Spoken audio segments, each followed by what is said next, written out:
नमस्कार,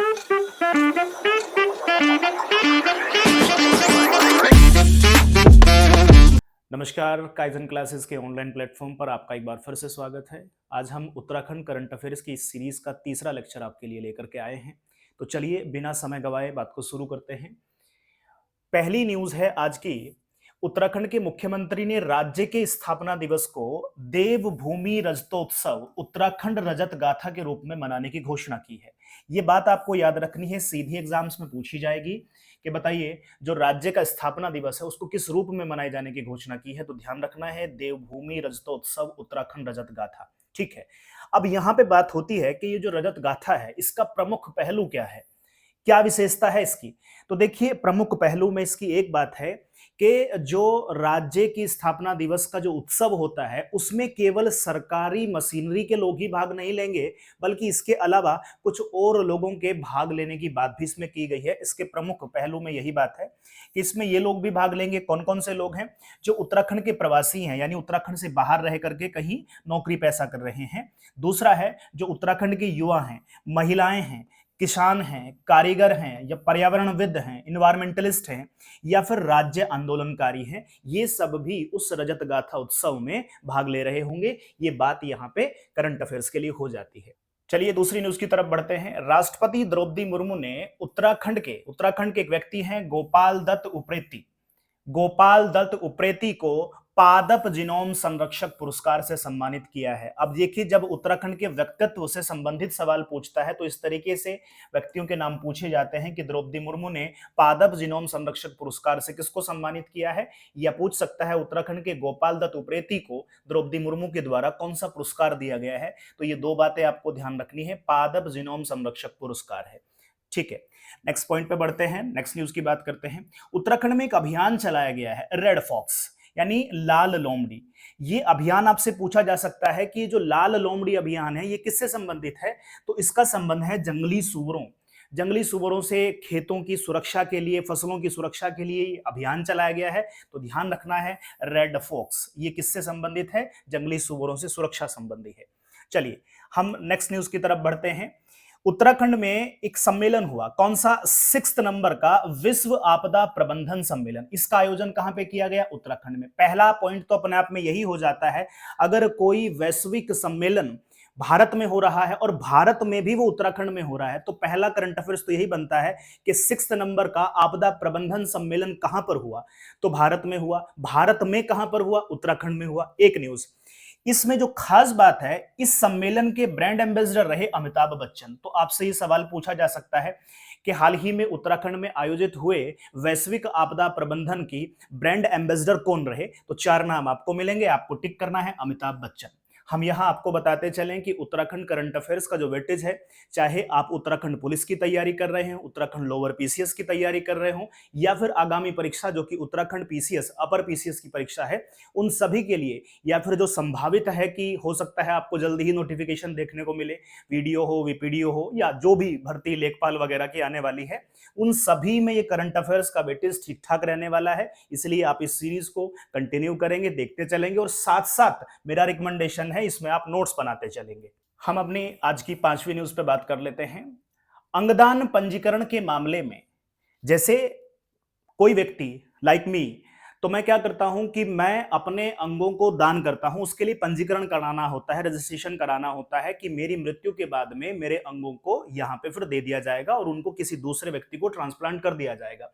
तो अगर अंगदान पंजीकरण के मामले में देखें तो उत्तराखंड का पूरे देश में दूसरा स्थान है। ध्यान रखना है कौन सी पोजीशन है? सेकंड पोजीशन है। अच्छा, अगर सेकंड पोजीशन है तो फर्स्ट पोजीशन किसकी है?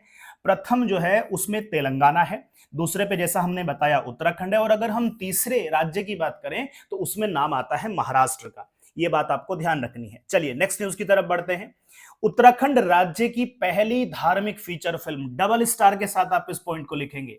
मोस्ट इंपोर्टेंट ये सवाल लगभग आने ही वाला है। क्या कहता है? उत्तराखंड राज्य की पहली धार्मिक फीचर फिल्म कौन सी बनी है? नाम आपको याद होना चाहिए, जय मां धारी देवी। याद रखना है जय मां धारी देवी। कैसे लिखा है ये भी आपको याद होना चाहिए। अच्छा, अगर हम इसके डायरेक्टर, जैसे कि आयोग सवाल पूछता रहा है, अगर कोई फिल्म आती है तो उसके डायरेक्टर का नाम पता रहे। तो अगर हम निर्देशक की बात करें तो देबू रावत जो है उन्होंने इसको फिल्माया है, निर्देशन किया है इसका। तो ये है उत्तराखंड की पहली धार्मिक फीचर फिल्म जय मां धारी देवी। 7th नंबर की न्यूज है आज की। वर्ष 2023 में G20 का 18वां शिखर सम्मेलन दिल्ली यानी भारत में आयोजित किया गया। यहां से 2 से 3 न्यूज निकल के आ रही हैं। किस वर्ष हुआ? 2023 में। किसका सम्मेलन हुआ? G20 का। कौन सा सम्मेलन था जो भारत में हो रहा है 2023 में? सवाल बना सकता है आपके लिए कि भारत में G20 का सम्मेलन आयोजित किया गया 2023 में। वो सम्मेलन कौन से नंबर का था? 16, 17, 18, 19। 4 ऑप्शन बनाने हैं, आपके सामने उत्तर है 18वां शिखर सम्मेलन है। कहां पे? दिल्ली में आयोजित किया गया, जिसके लिए बहुत सारा भव्य आयोजन सरकार ने किया, मंडपम बनाया वगैरह वगैरह। वो बातें आपको पता रही होंगी, उसको हम नेशनल करंट अफेयर्स वाले सेक्शन में कवर भी कर रहे होंगे। चलिए, अब यहाँ पे हमारे लिए उत्तराखंड में क्या खास हो जाता है? उत्तराखंड में यहाँ है कि जो भारत आए थे G20 के, जो लोग यहाँ पे आए, जो सदस्य देश आए, जो मेहमान आए, तो भारत आए विदेशी मेहमानों को एक पुस्तक भेंट की गई थी। अब उस पुस्तक में जो है उत्तराखंड के एक मंदिर टपकेश्वर महादेव मंदिर का वर्णन भी शामिल रहा। तो वो जो पुस्तक एज ए गिफ्ट मेहमानों को दी गई, उस पुस्तक में टपकेश्वर मंदिर का जिक्र है, इसलिए हमारे लिए उत्तराखंड की दृष्टि से ये न्यूज खास हो जाती है। अगर हम टपकेश्वर मंदिर के बारे में थोड़ा सा जानें तो ये मंदिर देहरादून में है। कौन सी नदी के किनारे पे है? तमसा, वही नदी जिसको हम टॉन्स नदी कह रहे होते हैं। तो ये एक हमारे लिए महत्वपूर्ण न्यूज हो जाती है। चलिए फटाफट नेक्स्ट न्यूज पे बात करते हैं। 8 नंबर की न्यूज है आज की। भारतीय कृषि अनुसंधान संस्थान, कौन सा है? भारतीय कृषि अनुसंधान संस्थान के द्वारा उत्तराखंड के एक व्यक्ति का नाम है भवन सिंह कोरंगा। क्या नाम है? भवन सिंह। कई जगह पे भावना सिंह भी है, पर भवन सिंह इसका सही उत्तर है। भवन सिंह कोरंगा नाम के एक व्यक्ति हैं, उनको एक अवार्ड दिया गया है। कौन सा अवार्ड है? National Millionaire farmer award. किसके नाम से दिया गया है? ये कार्य की क्या कार्य किया इन्होंने जिसके लिए इनको अवार्ड मिला है नेशनल मिलेनियम फार्मर अवार्ड? जो है कीवी के उत्पादन में उत्कृष्ट योगदान। उत्तराखंड में कीवी के उत्पादन को, कीवी की जो फसल है उसके उत्पादन को बढ़ाने के लिए इन्होंने अपना योगदान दिया, उसमें इनका सहयोग रहा। उसी कार्य के लिए इनको ये पुरस्कार मिला। नाम क्या है? भवन सिंह कोरंगा। किसके द्वारा दिया गया? भारतीय कृषि अनुसंधान संस्थान जो कि दिल्ली में है, उसके द्वारा ये अवार्ड इनको दिया गया। चलिए नेक्स्ट न्यूज पे बात करते हैं। 9 नंबर की न्यूज है आज की। उत्तराखंड के एक व्यक्ति हैं, फिर से व्यक्तित्व पे सवाल है। उत्तराखंड के एक व्यक्ति हैं विकास लखेड़ा। विकास लखेड़ा जी को असम राइफल की कमान सौंपी गई है। जैसा कि आपको पता है कि हमारी जो आर्मी है उसमें अलग अलग विंग्स हैं, उसी में से एक विंग का नाम है असम राइफल्स। असम राइफल्स की कमान जो है वो विकास लखेड़ा, और ये उत्तराखंड के हैं, इसलिए हमारे लिए खास हो जाता है। ठीक है, ये भारतीय सेना में जो है लेफ्टिनेंट जनरल की रैंक पर तैनात थे और उसके बाद इनको ये कमांड सौंपी गई है, ये जिम्मा दिया गया है। चलिए नेक्स्ट न्यूज पे बात करते हैं। 10th नंबर की न्यूज है। भारत का पहला बुरांस, रोडोडेंड्रॉन कहते हैं इसको इंग्लिश में। भारत का पहला बुरांस उद्यान जो है वो उत्तराखंड में, और उत्तराखंड में भी कहां पे? मसूरी में विकसित किया गया है। मोस्ट इंपोर्टेंट, जो चीजें भारत में पहली हो रही हैं और उनका संबंध जो है उत्तराखंड से हो रहा है। भारत में कोई चीज पहली बार हो रही है और वो भी उत्तराखंड में हो रही है, तो ये न्यूज हमारे लिए बहुत खास हो जाती है। केवल उत्तराखंड की दृष्टि से नहीं, बहुत सारे बच्चे यहां से अदर स्टेट्स का भी एग्जाम को टारगेट कर रहे होंगे, वहां भी ये बातें आपके लिए एज इट इज ठीक हो जाती हैं, एज इट इज उतनी ही उचित हो जाती हैं जितनी उत्तराखंड में। क्या कहता है? भारत का पहला रोडोडेंड्रॉन उद्यान जो है, पार्क जो है, वो कहां पे खोला गया है? मसूरी, उत्तराखंड में किया गया है। ठीक है, यहां पे क्या है? जो ये उद्यान खोला गया है, जो पार्क बनाया गया है, जहां 35 किस्म के फूल मौजूद हैं। किसके? इसी के, रोडोडेंड्रॉन यानी बुरांस के, जिसमें से 5 किस्में केवल कहां मिलती हैं? हमारे उत्तराखंड में पाई जाती हैं। ठीक है, एक बात आपके लिए हो जाती है। बुरांस, जैसा कि आप जानते ही, उत्तराखंड आप सभी ने पढ़ा ही है, परीक्षा वाणी आपके लिए रामबाण है। तो बुरांस जो है उत्तराखंड का राज्य वृक्ष है। ध्यान रखना है, हमने बातें करी हैं ऊपर कितने, अभी हम समझेंगे। यहां एक छोटा सा कंफ्यूजन है, क्योंकि देखिए एग्जामिनेशन हॉल का अपना एक प्रेशर होता है। जिन बच्चों ने परीक्षा दी है वो किसी परीक्षा में बैठे हैं, उनको अंदाजा होगा कि घर पे जब हम पेपर लगाते हैं, घर पे जब हम तैयारी करते हैं, रिवीजन करते हैं या क्लास में बैठ के टेस्ट दे रहे होते हैं, उसका अपना एक मजा होता है। एक टाइम दिया जाता है आपको क्लास में या घर पे कि आप 1 घंटे का प्रैक्टिस करिए, इतने सवाल हैं, आप उसको 45 मिनट में सॉल्व कर देते हैं।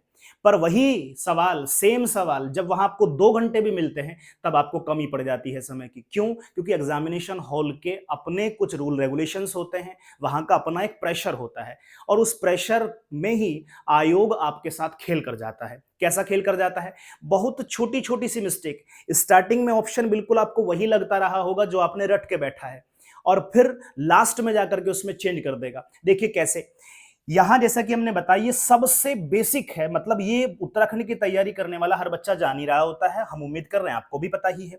बुरांश जो है उत्तराखंड का क्या है? राज्य वृक्ष है। बस इस शब्द को पकड़िए आप जरा, बुरांश तो आपको पता ही है कैसा है, राज्य वृक्ष है। अब देखिए खेल कैसा होता है, एक होता है गुलाबी रोडोडेंड्रॉन यानी गुलाबी बुरांश। अब वो देखिए क्या है, हिमाचल प्रदेश का राज्य पुष्प है यानी राज्य फूल है। यहां पे क्या है? राज्य वृक्ष है, और यहां पे क्या है? राज्य फूल है। दोनों को बदल के दे देगा और सवाल एकदम बदल जाएगा। ऐसे ही क्या कहता है, एक प्रजाति है रोडोडेंड्रॉन आर्बोरम, ये जो है नागालैंड का राज्य फूल है। तो ये 2-3 बातें हमने यहां पे देखी। अच्छा, इसकी एक विशेषता है, बुरांस की एक विशेषता होती है, रोडोडेंड्रॉन की एक विशेषता होती है, ये हमारे इन्वायरमेंट के लिए भी बड़ा महत्वपूर्ण है। जिन बच्चों के एग्जाम में इन्वायरमेंट से संबंधित सवाल आते हैं, बुरांस को थोड़ा सा देख के जाइए, क्योंकि बुरांस केवल उत्तराखंड के लिए नहीं बल्कि पूरे भारत के लिए बड़ा खास है। रोडोडेंड्रॉन को जलवायु परिवर्तन यानी क्लाइमेट चेंज हेतु एक इंडिकेटर यानी संकेतक प्रजाति माना जाता है। जैसे ही इसमें चेंज आता है, जैसे ही इसके पैटर्न में चेंज आता है, पुष्प खिलने के समय में चेंज आता है या पुष्प खिलने की अवधि में चेंज आता है, किसी भी तरीके का इंडिकेटर है, तो जैसे ही चेंज आता है ऐसे हमें पता चल जाता है कि क्लाइमेट में किस प्रकार का कितनी इंटेंसिटी का चेंज हो रहा है। इसलिए इसको कहा जाता है जलवायु परिवर्तन के लिए एक संकेतक प्रजाति है, एक इंडिकेटर स्पीशीज है। तो ये बातें आपको ध्यान रखनी है। यहां तक हमने 10 न्यूज कवर करी। चलिए नेक्स्ट आगे बढ़ते हैं। नेक्स्ट न्यूज पे बात करते हैं। न्यूज है 11 नंबर। क्या कहता है? उत्तराखंड सरकार की महिला सारथी योजना, एक योजना है जिसका नाम है महिला सारथी योजना। पहला और महत्वपूर्ण सवाल यही पूछा जाएगा। यहां पे उत्तराखंड नहीं देगा, आपको कहेगा कि महिला सारथी योजना निम्नलिखित में से कौन से राज्य से संबंधित है? तो किससे संबंधित है? उत्तराखंड सरकार से, यानी उत्तराखंड राज्य से। ठीक है, महिला सारथी योजना की शुरुआत कब हो रही है? इसकी शुरुआत हुई 8 मार्च 2025 को, यानी लेटेस्ट है। ठीक है, इससे लाभान्वित महिलाएं, क्योंकि महिला सारथी है तो लाभ भी महिलाओं को मिलेगा, तो इससे किस प्रकार की या किस वर्ग की महिलाएं जो हैं वो लाभान्वित होंगी? अगर हम बात करें तो वो होंगी आर्थिक रूप से जो कमजोर महिलाएं हैं, जो विधवा हैं, जो परित्यक्त हैं यानी पति द्वारा छोड़ी गई हैं, उन महिलाओं को लाभ मिलेगा। अच्छा, किस प्रकार का लाभ दिया जाएगा? उन महिलाओं को, चूंकि सारथी शब्द मैंने पहले भी एक वीडियो में बताया था कि अगर कोई बात समझ में नहीं आ रही है और आपको लग रहा है कि मुझे इस सवाल को अटेम्प्ट करना है, तो आप सभी थोड़ा सा ध्यान देके सवाल को पकड़िए। सारथी मतलब जैसे कि आपने देखा ही होगा, आजकल ई रिक्शा चलती हैं, उनके ऊपर सारथी लिखा रहता है, तो सारथी से आप समझ सकते हैं कहीं ना कहीं वाहन से संबंधित रहा होगा। तो देखिए क्या है, क्या लाभ उनको मिलेगा? वाहन चलाने का प्रशिक्षण दिया जाएगा और निःशुल्क वाहन उपलब्ध कराए जाएंगे। ये सब रखा गया है टारगेट महिला सारथी योजना के अंतर्गत।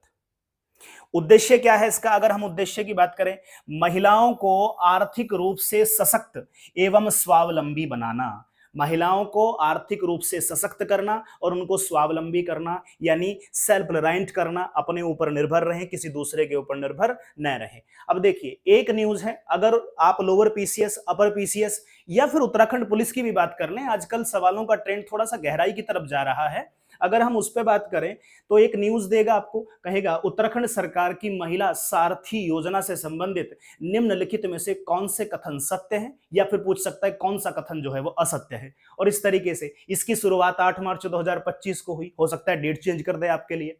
लाभान्वित महिलाएं कौन कौन होंगी? हो सकता है इसमें कोई और एक कैटेगरी ऐड कर दे। फिर कहेगा किस तरीके से इसको इंप्लीमेंट किया जाएगा, यानी क्या काम इसके अंतर्गत किया जाएगा, और फिर कहेगा इसका उद्देश्य क्या है। हो सकता है इनमें से कोई एक पॉइंट चेंज कर दे, असत्य कथन पूछ ले आपसे, या फिर हो सकता है आपसे तीनों कथन दे दे, चौथे कथन में उपरोक्त सभी दे दे। तो जैसा भी सवाल बने, अगर आप थोड़ा सा 360 डिग्री के एंगल पे चीजों को देख रहे हैं तो सवाल गलत नहीं होगा। चलिए आगे बढ़ते हैं। क्या कहता है? केंद्रीय कैबिनेट ने यानी सेंट्रल गवर्नमेंट की बात हो रही है, सेंट्रल कैबिनेट की बात हो रही है। केंद्रीय कैबिनेट ने उत्तराखंड में 2 प्रमुख रोपवे परियोजनाएं, कौन सी परियोजना है? रोपवे परियोजना का शुभारंभ किया है। हाल ही में ऐसा हुआ है। तो वो कौन कौन सी 2 रोपवे परियोजना है और कहां से कहां के बीच में उनको चलाया गया है? अगर हम परियोजना की बात करें तो एक परियोजना है जो सोनप्रयाग से केदारनाथ के बीच में चलेगी। सोनप्रयाग केदारनाथ, ठीक है, कितने किलोमीटर का है? लगभग 12.9 किलोमीटर। दूसरा गोविंद घाट और हेमकुंड साहिब जी के बीच में है, कितना किलोमीटर है? लगभग 12.4 किलोमीटर है। 2 रोपवे परियोजना चलाई गई है उत्तराखंड में केंद्रीय सरकार के द्वारा, और दोनों परियोजनाओं का स्थान और किलोमीटर आपको पता हो, क्योंकि डिटेल सवाल आजकल पूछ रहा है। अगर हम इसके उद्देश्य की बात करें, क्या पर्पज है रोपवे का कि रोपवे परियोजना चलाई गई है, तो देखिए मेनली टारगेट किया गया है तीर्थ यात्रियों की सुगमता को बढ़ावा देना, उत्तराखंड में पर्यटन को बढ़ावा देना। अगर आप उत्तराखंड का बजट पढ़ेंगे तो उत्तराखंड के बजट में स्पष्ट रूप से और खासतौर से समीक्षा, जो आर्थिक समीक्षा है, उसमें स्पष्ट रूप से बताया गया है कि उत्तराखंड की आय का प्रमुख स्रोत है पर्यटन। तो यहां पे आय के स्रोत को और मजबूत और पुख्ता किया जाए, इसके लिए इस प्रकार की योजनाएं चलाई गई हैं। और तीर्थ यात्री हो या फिर जो सिंपल जो टूरिस्ट यहां पे आते हैं, उन सभी को अगर आप देखेंगे, उन सभी को सुविधा प्रदान करने के लिए 2 रोपवे परियोजना यहां पे चलाई जा रही हैं। चलिए आज की नेक्स्ट और लास्ट न्यूज पे बात कर लेते हैं। उत्तराखंड बजट 2025-26 बजट से संबंधित है। डबल स्टार के साथ आप इस न्यूज को नोट करेंगे, क्योंकि ये महत्वपूर्ण है, बहुत बहुत महत्वपूर्ण है आगामी परीक्षाओं के लिए। उत्तराखंड बजट 2025-26 को 2 मॉडलों पर आधारित किया गया है। कौन से 2 मॉडल हैं ये हमने लिख दिए हैं यहाँ पे। एक मॉडल है ज्ञान का और एक मॉडल है नमो का। अगर केवल मॉडल पर पूछता है, उनकी संख्या पूछता है, तो 2 है। अगर कहता है कि बताइए निम्नलिखित में से उत्तराखंड बजट 25-26 निम्नलिखित में से कौन से 2 मॉडलों पर आधारित है, उस युग्म को चुनिए, तो क्या करेगा? एक युग्म में ज्ञान और नमो लिख करके देगा, हो सकता है दूसरे में ज्ञान और अध्यात्म लिख दे, मतलब इस तरीके से वो युग्म बनाता चलेगा। तो ये 2 जोड़े आपको याद रखने हैं। कौन कौन से हैं?